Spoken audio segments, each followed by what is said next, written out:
ଜଗନ୍ନାଥ ଆପଣମାନଙ୍କୁ ପ୍ରେଜୁତିସ୍ ୱାର୍ଲ୍ଡକୁ ସ୍ୱାଗତ। ଦେଖନ୍ତୁ ଆଜି ଭିଡ଼ିଓରେ ଆପଣଙ୍କ ପାଇଁ ନେଇ ଆସିଛି ଯେ ଆମେ ମହାଶିବରାତ୍ରି ବ୍ରତଟି କେମିତି ମାନେ ତାର ପୂଜା ବିଧି କ'ଣ, ଆପଣ କେମିତି ପୂଜା କରିବେ ଆଉ କ'ଣ ଅର୍ପଣ କରିବେ, ସବୁ ଏ ଭିଡ଼ିଓରେ ଜାଣିବେ। ଦେଖନ୍ତୁ ଫାର୍ଷ୍ଟ ମୁଁ ଆପଣଙ୍କୁ ଲିଙ୍ଗ ପୁରାଣରୁ ହିଁ ସୁଟ୍ କରି ଦେଖାଇ ଦେଉଛି। ଏଠି କ'ଣ ଲେଖା ହେଇଛି, ଗୌଣ ଫଗୁଣ ମାସରେ ଜାଣ ଗୋ ପାର୍ବତୀ କୃଷ୍ଣ ପକ୍ଷରେ ଜୀବନ ଚତୁର୍ଦ୍ଦଶୀ ତିଥି ସେଇ ଦିନ ଯେଉଁ ଅନ୍ଧକାରମୟ ରାତ୍ରି ଶିବରାତ୍ରି ବୋଲି କରି ଯାହାକୁ କହନ୍ତି, ସେଦିନ ଜୀବନ ପ୍ରାଣୀ ଉପବାସ କରେ ମତେ ସେ ନିଶ୍ଚୟ ସନ୍ତୋଷଟି ବ୍ରତରେ। ଶିବରାତ୍ରି ଉପବାସ ଆଚରିଲେ କେହି ତାଠାରେ ଯେପରି ସୁପ୍ରସନ୍ନ ହୁଏ ମୁହିଁ। ଏହାର ଅର୍ଥ ହେଉଛି ଯେ ଫଗୁଣ ମାସରେ ଯେଉଁ କୃଷ୍ଣ ପକ୍ଷର ଚତୁର୍ଦ୍ଦଶୀ ତିଥି ରହିଥାଏ, ତ ସେଇ ଦିନରେ ଆମର ଶିବରାତ୍ରି ବ୍ରତ ପାଳନ କରାଯାଏ। ଶିବରାତ୍ରି ବ୍ରତରେ ଯେଉଁ ପ୍ରାଣୀମାନେ ଉପବାସ ରହିଥାନ୍ତି, ଭଗବାନ ଶିବଙ୍କୁ ପୂଜା କରିଥାନ୍ତି, ସେଇଥିରେ ଭଗବାନ ଶିବ ପ୍ରସନ୍ନ ହେଇଥାନ୍ତି, ତାଙ୍କୁ ବହୁତ ସନ୍ତୋଷ ମିଳିଥାଏ ଆଉ ସେମାନେ ପ୍ରସନ୍ନ ମଧ୍ୟ ହେଇଥାନ୍ତି। ତ ଏଇ ଯେଉଁ ଶିବରାତ୍ରି ବ୍ରତ ରହୁଛି, ତ କେମିତି ଆପଣ ପୂଜା କରିବେ ଦେଖନ୍ତୁ। ଏଠି କ'ଣ ଲେଖା ହେଇଛି, ଏହି ବ୍ରତର ପୂର୍ବ ଦିନ ତ୍ରୟୋଦଶୀ ତିଥି ସେଇ ଦିନ ପ୍ରାତଃ ସ୍ନାନ ଶେଷ କରି ବ୍ରତୀ ବ୍ରହ୍ମଚାରୀ ଭାବି ଶୁଦ୍ଧ ମାନସେ ରହିବ, ବେଳାଏ ହବିଷ ଅନ୍ନ ଭୋଜନ କରିବ, ତହିଁର ଅନ୍ୟଥା ନ କରିବ ବ୍ରତୀଜନ, ଆମିଷ ଉଷୁନା ଦ୍ରବ୍ୟ କରିବ ବର୍ଜନ। ରାତ୍ରିକାଳେ ଶ୍ରୀହରିଙ୍କ ନାମ ସହିତରେ ହେ ପାର୍ବତୀ ମୋର ନାମ ସ୍ମରିବ ଚିତ୍ତରେ, ପବିତ୍ର ସ୍ଥାନରେ ଶୋଇବ କୁଶଶଯ୍ୟା ପାରି, ରାତ୍ରି ଶେଷେ ଉଠ ଆବଶ୍ୟକ କାର୍ଯ୍ୟ ସାରି, ନିତ୍ୟକ୍ରିୟା ହେବ ପୂଜା ଆହିକ ବିଧାନ, ସର୍ବ ଶୁଭେ ଏହା ସବୁ କରିବ ସମ୍ପନ୍ନ। ଦେଖନ୍ତୁ ଏହାର ଅର୍ଥ କ'ଣ, ମାନେ ଏଇ ବ୍ରତର ପୂର୍ବ ଦିନ ତ୍ରୟୋଦଶୀ ତିଥି, ମାନେ ଏହାର ଅର୍ଥ ଯେ ଆପଣ ଯେଉଁ ଦିନ ଶିବରାତ୍ରି ବ୍ରତ ପଡ଼ିବ ତାହାର ପୂର୍ବ ଦିନ ଆପଣଙ୍କୁ ଏକବାର କରିବାକୁ ପଡ଼ିବ। ତ ଏକବାରରେ ଆପଣ କ'ଣ କରିବେ, ଜଲ୍ଦି ଟିକେ ଗାଧେଇ କରି ଆପଣ ମୁଣ୍ଡ ଧୋଇ, ଯେମିତି ଗାଧେଇବା କଥା ମୁଣ୍ଡ ଧୋଇ, ଦେହରେ ଟିକେ ହଳଦୀ, ଯଦି ଗଙ୍ଗା ଜଳ ଅଛି ଗଙ୍ଗା ଜଳରେ ମଧ୍ୟ ସ୍ନାନ କରିପାରିବେ, ଗୋବର ଯଦି ଅଛି ଗୋବରରେ ଟିକେ ସ୍ନାନ କରିପାରିବେ, ନହେଲେ ଅଁଳା ଗୁଣ୍ଡ ମିଶାଇ ଆପଣ ସ୍ନାନ କରିପାରିବେ। ଭଲ ଭାବରେ ଆପଣ ମୁଣ୍ଡ ଧୋଇ ଗାଧେଇ ସାରିଲା ପରେ ଆପଣ କ'ଣ କରିବେ, ଧୁଆ ଲୁଗା କିଛି ପିନ୍ଧିବେ, ଯେମିତି ଗୋଡ଼ ଟିକେ ଅଳତା ଲଗାଇବା କଥା ଅଳତା ଲଗାଇବେ, ଆପଣ ସିନ୍ଦୁର ଯାହା ପିନ୍ଧିବା କଥା ସେଟା ତ ଅଲଗା କଥା। ତ ଏସବୁ ଆପଣ ପିନ୍ଧି ସାରିଲା ପରେ ଭଗବାନଙ୍କ ଘର ପୂଜା କରିବେ। ଯେମିତି ଘର ତା ପୂର୍ବରୁ ଟିକେ ପରିଷ୍କାର ପରିଚ୍ଛନ୍ନ କରିଦେବେ। ସେଦିନ ଆପଣ କ'ଣ କରିବେ, ଗୋଟିଏ ବେଳା ହବିଷ ଅନ୍ନ ଭୋଜନ କରିବେ, ବିନା ପିଆଜ ରସୁଣ ଖାଦ୍ୟ ଖାଇବେ, ଆମିଷ ଉଷୁନା ଦ୍ରବ୍ୟ କିଛି ଖାଇବେନି।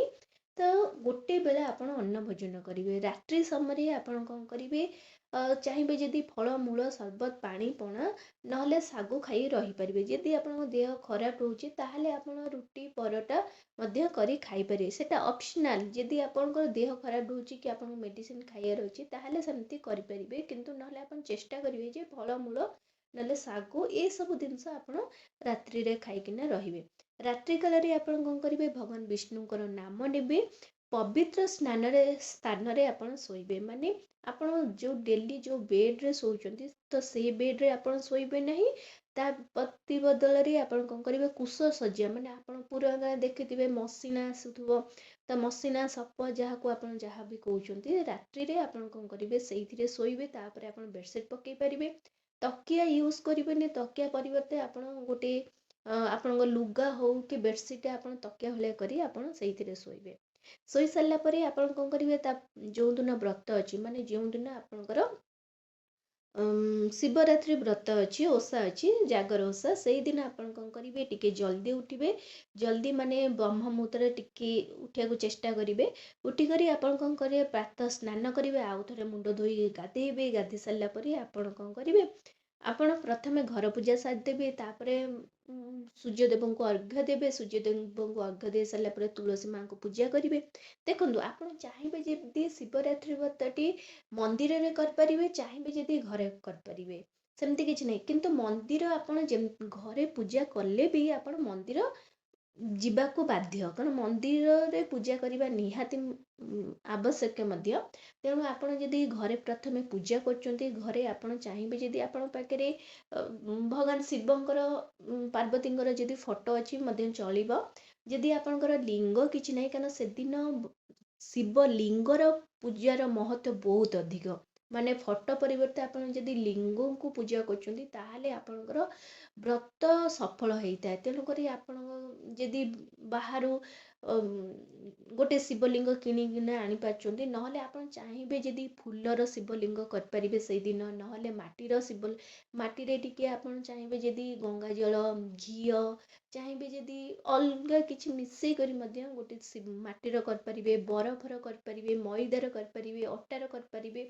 ତ ଆପଣଙ୍କୁ ଯାହା ବି ସୁବିଧା ହେବ ସେଇଥିରେ ଆପଣ କ'ଣ କରିବେ, ଗୋଟେ ଶିବଲିଙ୍ଗ ସକାଳୁ କରିସାରିଲା ପରେ ସେଠି କ'ଣ କରିବେ, ସବୁ ପ୍ରହରରେ ଆମର ଦିନରେ କେତେଟି ପ୍ରହର ରହୁଛି? 4ଟି ପ୍ରହର। ତ 4ଟି ପ୍ରହରରେ ଆପଣ ପୂଜା କରିପାରିବେ। ତ ଯେମିତି ପଞ୍ଚ ଉପଚାରରେ ପୂଜା କରିବା କଥା ଆପଣ ପଞ୍ଚ ଉପଚାରରେ ପୂଜା କରିବେ। କିନ୍ତୁ ଆପଣଙ୍କର ମୁଁ ଫାଷ୍ଟ ଗୋଟେ କଥା କହିଦେଉଛି, ଆପଣ ଯଦି ମନ୍ଦିର ଯାଉଛନ୍ତି, ମନ୍ଦିରରେ ଆପଣ ଘରେ ପ୍ରଥମେ ପୂଜା କରିସାରିବେ। ଯଦି ଆପଣଙ୍କ ସମୟକୁ ଦେଖିକରି ପ୍ରଥମେ ଚାହିଁବେ ଯଦି ଆପଣ ଘରେ ଶିବଲିଙ୍ଗକୁ ପୂଜା କରିପାରିବେ। ଯଦି ଶିବଲିଙ୍ଗକୁ ଆପଣ ଲିଙ୍ଗଙ୍କୁ ପୂଜା କରୁଛନ୍ତି, ତ ପ୍ରଥମ ପ୍ରହର ଆପଣ ଦିନର ହେଉଛି, ପ୍ରଥମ ପ୍ରହର ହେଉଛି ଯେଉଁ ଭୋର 3ଟାରୁ 6ଟା ରହୁଛି। ଦ୍ୱିତୀୟ ପ୍ରହର ହେଉଛି ସକାଳ 6ଟାରୁ 9ଟା ରହୁଛି। ତୃତୀୟ ପ୍ରହର ହେଉଛି ସକାଳ 9ଟାରୁ 12ଟା ରହୁଛି। ଚତୁର୍ଥ ପ୍ରହର ହେଉଛି ଅପରାହ୍ନ 12ଟାରୁ ପୁଣି ଅପରାହ୍ନ 3ଟା। ଏତିକି ରହୁଛି ଆପଣଙ୍କର ସକାଳର ପ୍ରଥମ ପ୍ରହର। ପୁଣି ରାତ୍ରିର ପୁଣି ସେମିତି 4ଟି ପ୍ରହର ରହୁଛି। ଯେମିତି ରାତିର ପ୍ରଥମ ପ୍ରହର ରହୁଛି ଆପଣଙ୍କର ଅପରାହ୍ନ 3ଟାରୁ 6ଟା। ଦ୍ୱିତୀୟ ପ୍ରହର ହେଉଛି ରାତି ମାନେ ସନ୍ଧ୍ୟା 6ଟାରୁ ରାତି 9ଟା। ତୃତୀୟ ପ୍ରହର ରହୁଛି ରାତି 9ଟାରୁ 12ଟା। ଚତୁର୍ଥ ପ୍ରହର ରହୁଛି ରାତି 12ଟାରୁ ଭୋର 3ଟା, ମାନେ ତା ପରଦିନ 3ଟା ବ୍ରତର। ଏହିପରି ଭାବରେ ଆମର 8ଟି ପ୍ରହର ରହୁଛି। ତ ଆପଣ ଦେଖନ୍ତୁ, ଆପଣ ଯଦି ଲିଙ୍ଗକୁ ପୂଜା କରୁଛନ୍ତି ଭୋର 6ଟା ଭିତରେ, ତ ଏଠି କ'ଣ ଲେଖା ହେଇଛି ଆପଣ ପ୍ରଥମେ ଦେଖିଦିଅନ୍ତୁ। ଏଠି ମୁଁ କହିଦେଉଛି।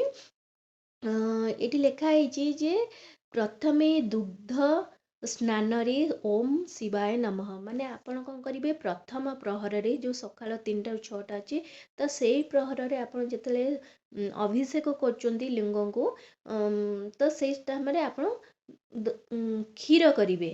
ଦହି ଦୁଗ୍ଧ ମାନେ କ୍ଷୀର କରି କ୍ଷୀରରେ ଅଭିଷେକ କରିବେ। ତାପରେ ଓମ୍ ନମଃ ଶିବାୟ ଜାପ କରିବେ। ଯେତେବେଳେ ଅଭିଷେକ କରିବେ ଓମ୍ ଶିବାୟ ନମଃ ମାନେ ଓମ୍ ନମଃ ଶିବାୟ ଜାପ କରିବେ। ତ ସେଇ ସମୟରେ ଆପଣ କ'ଣ କରିବେ, ଯେତେ ଓମ୍ ନମଃ ଶିବାୟ କହିବେ, ତାପରେ ଆପଣ କ'ଣ କଲେ, ଦୁଗ୍ଧରେ ସ୍ନାନ କଲେ, ତାପରେ ଶୁଦ୍ଧ ଜଳରେ କରିବେ, ତାପରେ ଭଗବାନଙ୍କୁ କିଛି ଭୋଗ ଲଗେଇବେ, ତାପରେ ଫୁଲ ଆପଣଙ୍କର ବେଲପତ୍ର ଅର୍ପଣ କରିବେ, ଦୀପ ଧୂପ ଝୁଣା କର୍ପୂର ଲଗେଇ ପୂଜା କରିବେ। ପୁଣି ଦ୍ୱିତୀୟ ପ୍ରହର ଆପଣ କ'ଣ କଲେ, ସକାଳ 6ଟାରୁ 9ଟା। ତ ସକାଳ 6ଟାରୁ 9ଟାରେ ଦ୍ୱିତୀୟରେ ଲେଖା ହେଇଛି, ଦ୍ୱିତୀୟ ଦଗ୍ଧି ସ୍ନାନରେ ଓମ୍ ଅଘୋରାୟ ନମଃ। ତ ଦ୍ୱିତୀୟରେ ଆପଣ ଯେତେବେଳେ ଦହିରେ ସ୍ନାନ କରିବେ, ସେତେବେଳେ ଓମ୍ ଅଘୋରାୟ ନମଃ କହିବେ। ପୁଣି ଆଉ ଥରେ ଆପଣ ଫୁଲ ପତ୍ର ତାପରେ ଆପଣଙ୍କ ଦୀପ ଧୂପ ସବୁ ଅର୍ପଣ କରିବେ। ସେମିତି ତୃତୀୟରେ ଆପଣ କ'ଣ କରିବେ, ଘୃତ ମାନେ ଘିଅରେ ଆପଣ କ'ଣ କରିବେ, ତାଙ୍କୁ ଅଭିଷେକ କରିବେ। ଓମ୍ ବାମଦେବାୟ ନମଃ କହିବେ।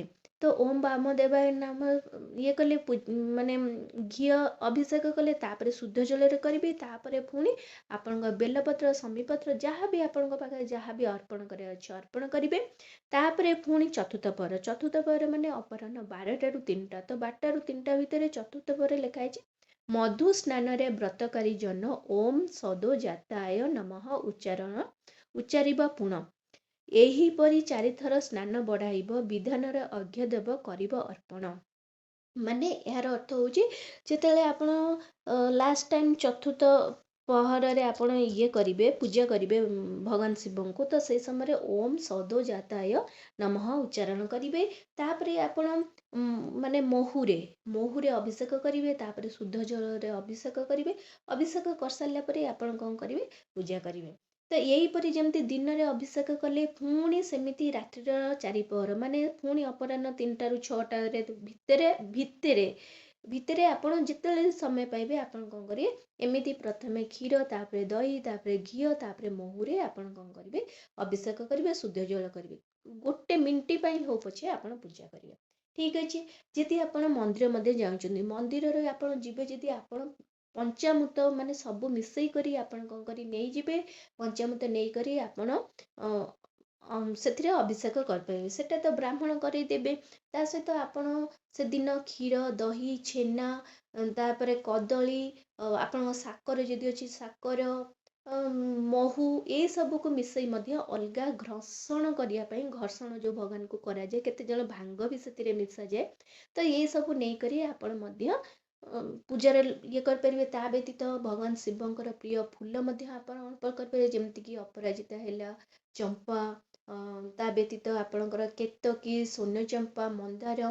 ଆପଣ ମନ୍ଦାର ଭିତରେ ଆପଣ ଯଦି ସେଦିନ ଧଳା ମନ୍ଦାର ନେଉଛନ୍ତି ତାହେଲେ ବହୁତ ଶୁଭ ଅଛି, କାରଣ ଧଳା ମନ୍ଦାର ଭଗବାନ ଶିବଙ୍କୁ ବହୁତ ପ୍ରିୟ ଥାଏ। ତା ବ୍ୟତୀତ କେତକୀ ଫୁଲ ତ ସେ ଗୋଟେ ଦିନ ହିଁ ଭଗବାନ ଶିବଙ୍କ ପାଖରେ ପୂଜା କରାଯାଇଥାଏ। ସେଦିନ ଆପଣ ଯଦି ସେତିକି ମିଳୁଛି ତାହେଲେ ନେଇଯିବେ। ତା ବ୍ୟତୀତ ଆପଣ ବେଲପତ୍ର ଯେମିତି ହେଲେ ନେବେ, ତ୍ରିଶାଖା ବେଲପତ୍ର ନେବେ, ଗୋଟେ ସିଙ୍ଗିଲ ନୁହେଁ, ଯେଉଁଥିରେ 3ଟି ଶାଖାରେ 3ଟି ବେଲପତ୍ର ଥିବ ସେଇ ବେଲପତ୍ର ନେବେ। ଆଉ ତା ସହିତ ଆପଣଙ୍କ ପାଖରେ ଯଦି ଶମୀପତ୍ର, ଯଦି ଶମୀପତ୍ର ମଧ୍ୟ ନେଇପାରିବେ।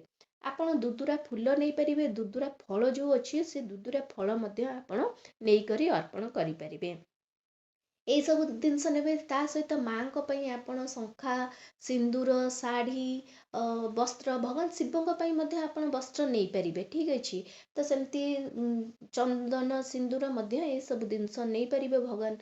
ତାପରେ ଫୁଲ ମାଙ୍କ ପାଇଁ ମଧ୍ୟ ନେଇପାରିବେ, ତାଙ୍କ ପାଇଁ ଭୋଗ ବି ନେଇପାରିବେ। ଆପଣ ଭୋଗରେ ଆପଣଙ୍କର ଯାହା ବି ନେଇପାରିବେ, ଫଳମୂଳ ଆପଣ ଯାହା ବି ଆପଣଙ୍କର ରହୁଛି ସେଦିନ ଫଳମୂଳ, ତ ଆପଣ କଦଳୀ, ନଡ଼ିଆ, ଅଙ୍ଗୁର, କମଳା, ତରଭୁଜ, ସପୁରୀ, ଯାହା ଆପଣଙ୍କର ସୁବିଧା, ଆପଣଙ୍କୁ ଯାହା ମିଳିବ ଆପଣ ସେଦିନ ନେଇକରି ଯାଇପାରିବେ। ତ ମାଙ୍କ ପାଇଁ ସେମିତି ପୂଜା କରିବା ପାଇଁ ନେଇପାରିବେ। ଆଉ ଭଗବାନ ଗଣେଶଙ୍କ ପାଇଁ ଆପଣ ଦୁବପତ୍ର ନେଇପାରିବେ, ନନ୍ଦୀ ମହାରାଜଙ୍କ ପାଇଁ ଦୁବପତ୍ର, ଫୁଲ ସବୁ ଭଗବାନଙ୍କ ପାଇଁ ନେବେ, କିନ୍ତୁ ଏକ୍ସଟ୍ରା ଯେଉଁଟା ମୁଁ କହୁଛି ତ ତାଙ୍କ ପାଇଁ ଦୁବପତ୍ର ମଧ୍ୟ ନେଇପାରିବେ। ଏଇପରି ନେଇକିନା ପୂଜା କରିପାରିବେ। ଆପଣ ତ ଖାଲି ଦେଇଦେଲେ ସେ ପୂଜା କରାହେଇଯିବ। କେମିତି ତାର ପୂଜାର ମାନେ ଆପଣ କେମିତି ମାନେ ତାର ଚାରିପାଖେ କେମିତି ଭ୍ରମଣ କରିବେ, ସେଟାର ଭିଡ଼ିଓ ମୁଁ ଅନ୍ୟ ଏକ ଭିଡ଼ିଓରେ ଛାଡ଼ିଛି। ଆପଣଙ୍କୁ ଯଦି ସେଟା ଦରକାର ଆପଣ ମୋତେ କମେଣ୍ଟ ମାଧ୍ୟମରେ କହିଦେଲେ ମୁଁ ଆପଣଙ୍କୁ ସେ ଲିଙ୍କଟା ଆପଣଙ୍କୁ ସେୟାର କରିପାରିବି। ତାପରେ ରହିଲା, ଆପଣ ସବୁ ପୂଜା କରିସାରିଲା ପରେ ଦୀପ ଧୂପ ଲଗେଇ ସାରିଲା ପରେ ସେଠି ଆପଣ ମୁଣ୍ଡିଆ ମାରିଲେ, ମୁଣ୍ଡିଆ ମାରି ସାରିଲା ପରେ ଆପଣ କ'ଣ କରିବେ, ତାପରେ ଆପଣଙ୍କର ପୂଜା ମାନେ ସରିଲା ଆପଣଙ୍କର। ତାପରେ ଆପଣ ଘରେ ଆପଣ ଯଦି ନିର୍ଜଳା ବ୍ରତ କରୁଛନ୍ତି ତ ନିର୍ଜଳା ବ୍ରତରେ ଆପଣ କିଛି ଖାଇବେନି। ଯଦି ଆପଣଙ୍କ ଦେହ ଖରାପ ରହୁଛି, କିଛି ଅସୁବିଧା ଅଛି, ଛୁଆ ପିଲା ଅଛି, ଆପଣଙ୍କ ଉପରେ ବହୁତ କାମ ପ୍ରେସର ରହୁଛି, ତାହେଲେ ଆପଣ ସେଦିନ ପାଣି ସରବତ ସବୁ କରି ପିଇପାରିବେ। ତା ସହିତ ଶାଗୁ ମଧ୍ୟ ଖାଇପାରିବେ। ଶାଗୁରେ କଦଳୀ, ନଡ଼ିଆ ଏସବୁ ମିଶେଇ କରି ମଧ୍ୟ ଆପଣ ଖାଇପାରିବେ, କିଛି ଅସୁବିଧା ନାହିଁ। କିନ୍ତୁ ଆପଣ ଗୋଟେ ଜିନିଷ ମନେ ରଖିବେ, ଏଇ ଜିନିଷ କରିବା ପୂର୍ବରୁ ନା, ଯେତେବେଳେ ଆପଣ ପୂଜା ଷ୍ଟାର୍ଟ କରିବେ ନା, ତା ପୂର୍ବରୁ ଆପଣ ସଂକଳ୍ପ ନେଇଯିବେ। ତ ସଂକଳ୍ପରେ ଆପଣ କ'ଣ କରିବେ, ସଂକଳ୍ପ ଯେଉଁ ନେବେ ଆପଣ ଚାହିଁବେ ଯଦି ବ୍ରାହ୍ମଣଙ୍କ ଦ୍ୱାରା ସଂକଳ୍ପ ନେଇପାରିବେ। ତ ସଂକଳ୍ପରେ ଆପଣ ସେଦିନ ଖାଇବେ କି ନାହିଁ, ନିର୍ଜଳା ବ୍ରତ କରିବେ କି ଖାଇବେ, ତ ଏହିପରି ଭାବରେ ଆପଣ ସେଇ ଅନୁସାରେ ଆପଣ ମାନେ ସଂକଳ୍ପ ନେବେ। ଦେଖନ୍ତୁ, ଆପଣ ତ ପୂଜା ସରିଲା, ପୂଜା ସରିଲା ପରେ ଆପଣ ଯେଉଁ ଅଲଗା ସବୁ ସମୟ ଅଛି ଆପଣ ସେଦିନ କ'ଣ କରିବେ। ଦେଖନ୍ତୁ, ଉପବାସ ଦିବସରେ ବ୍ରତକାରୀ ଜନ ନିଜ ଦେହ ନ କରିବ ତୈଳ ମର୍ଦ୍ଦନ, ବିଳାସ ଦ୍ରବ୍ୟକୁ ଉପଭୋଗ ନ କରିବ, ଦିବା ନିଦ୍ରା ପଶା ଖେଳ ସମୂଳେ ବର୍ଜିବ, ନ କରିବ ବହୁ ଦୂର ପଥକୁ ଗମନ, ଆଚରିବ ନାହିଁ କ୍ଲେଶକର କର୍ମମାନ, ନ କରିବ ଜଣ ମୁନି ସ୍ତ୍ରୀ ସହବାସ, ଏହା ସବୁ କଲେ ବ୍ରତୀ ହବ ସର୍ବନାଶ। ଦେଖନ୍ତୁ, ଆପଣ ଯେଉଁ ସେଇଦିନ ଉପବାସ କରୁଛନ୍ତି ତ ସେଦିନ ତେଲ ଲଗେଇବେନି, କୌଣସି ବିଳାସ ଦ୍ରବ୍ୟ ଯେମିତି ଟିଭି ହେଲା, ଆପଣ ବେଡ଼ରେ ଶୋଇବା, ସୋଫା ଉପରେ ବସିବା, ସେସବୁ କିଛି ଉପଭୋଗ କରିବେନି। ସକାଳେ ଶୋଇବେ ନାହିଁ। କାହା ମାନେ ଆପଣ ଜୁଆ ହଉ, ପଶା ଖେଳ କିଛି, ଜୁଆ, ତାସ ଏସବୁ କିଛି ଖେଳିବେନି। କାହାର ଅମଙ୍ଗଳ ଚିନ୍ତା କରିବେନି। କାହା ସହିତ ନିନ୍ଦା, ଅପମାନ, କଳି ଝଗଡ଼ା ମଧ୍ୟ ସେଦିନ କରିବେ ନାହିଁ। ବହୁ ଦୂରକୁ ଆପଣଙ୍କୁ ଯିବା ପାଇଁ ଚେଷ୍ଟା କରିବେ ନାହିଁ। ତା ବ୍ୟତୀତ ଆପଣ କ'ଣ କରିବେ, ସେଦିନ ସ୍ତ୍ରୀ ପୁରୁଷ ସଙ୍ଗ କରି ରହିବେ ନାହିଁ। ପରର ମାନେ ପର ଘରେ କିଛି ଖାଇବେ ନାହିଁ, କିଛି କରିବେ ନାହିଁ। ଏସବୁ ଜିନିଷ ଆପଣ ଟିକେ ମାନିବାକୁ ବାଧ୍ୟ। ତାପରେ ଆପଣ ଘରେ ସାରା ଆପଣ ଚାହିଁବେ ଯଦି ଘରେ ଚାରି ପ୍ରହରରେ ପୂଜା କରିପାରିବେ, ତାପରେ ରାତ୍ରିର ଚାରି ପ୍ରହର ମଧ୍ୟ ପୂଜା କରିପାରିବେ। ସନ୍ଧ୍ୟାବେଳେ ଆପଣ ଚାହିଁବେ ଯଦି ମହାଦୀପ ଆପଣ ମନ୍ଦିରରେ ଯାଇ ବସାଇ ପାରିବେ, ଯଦି ନହେଲେ ଆପଣ ଚାହିଁବେ ଯଦି ଘରେ ରହି ମଧ୍ୟ ମହାଦୀପ ଆପଣ ବସାଇ ପାରିବେ। ସନ୍ଧ୍ୟାବେଳେ ଆପଣଙ୍କୁ ସୁବିଧା ଯାହା ଆପଣ ସନ୍ଧ୍ୟାବେଳ ମାନେ ରାତ୍ରିର ପ୍ରଥମ ପ୍ରହର ମାନେ ଆପଣ ଅପରାହ୍ନ 3ରୁ ସନ୍ଧ୍ୟା 6ଟା ଭିତରେ ଆପଣ ଯେ ସମୟରେ ଆପଣ ବସାଇ ପାରିବେ ଦୀପଟି, ଯେମିତି ତା ପରଦିନ ପର୍ଯ୍ୟନ୍ତ ଜଳୁଥିବ। କିନ୍ତୁ ନହେଲେ ଆପଣ ସକାଳେ ମଧ୍ୟ ବସାଇ ପାରିବେ, ସେଟା ଆପଣଙ୍କ ଉପରେ ଡିପେଣ୍ଡ କରୁଛି। ଦୀପଟି ଯେତେବେଳେ ବସାଇବେ ନା ଆଇଦର ଗୁଆ ଘିଅରେ ବସାଇବେ, ନହେଲେ ରାଶି ତେଲରେ ଦେଇକରି ବସାଇବେ। ବସାଇ ସାରିଲା ପରେ ଆପଣ ସେଇଠି ଆପଣ ଭଗବାନଙ୍କ ନାମ ନେବେ, ଆପଣ ଯାହା ବି ମନ୍ତ୍ର ଜାଣିଛନ୍ତି ପାଠ କରିବେ, ନହେଲେ ଓମ୍ ନମଃ ଶିବାୟ ନମଃ ଶିବାୟ ନମଃ ଶିବାୟ ମଧ୍ୟ ଜାପ କରିପାରିବେ। ତା ବ୍ୟତୀତ ଆପଣ ଚାହିଁବେ ଯଦି କୌଣସି ପୁରାଣ ଯଦି ଆପଣଙ୍କ ପାଖରେ ଅଛି, ଶିବ ପୁରାଣ ହଉ, ଲିଙ୍ଗ ପୁରାଣ ହଉ, ତ ସେ ସବୁ ମଧ୍ୟ ଆପଣ ପଢ଼ିପାରିବେ। ମନଟି ଆପଣ ଏମିତି କରିବେ ଯେ ଯେମିତି ଭଗବାନ ଶିବଙ୍କ ପାଖରେ ରହିବ। ତା ବ୍ୟତୀତ ଦେଖନ୍ତୁ ଜାଗର, ତାକୁ ମାନେ ଶିବରାତ୍ରି ବ୍ରତର ଅନ୍ୟ ନାମ ହେଉଛି ଜାଗର। ଜାଗରର ଅର୍ଥ ହେଉଛି ଜାଗିକରି ରହିବ।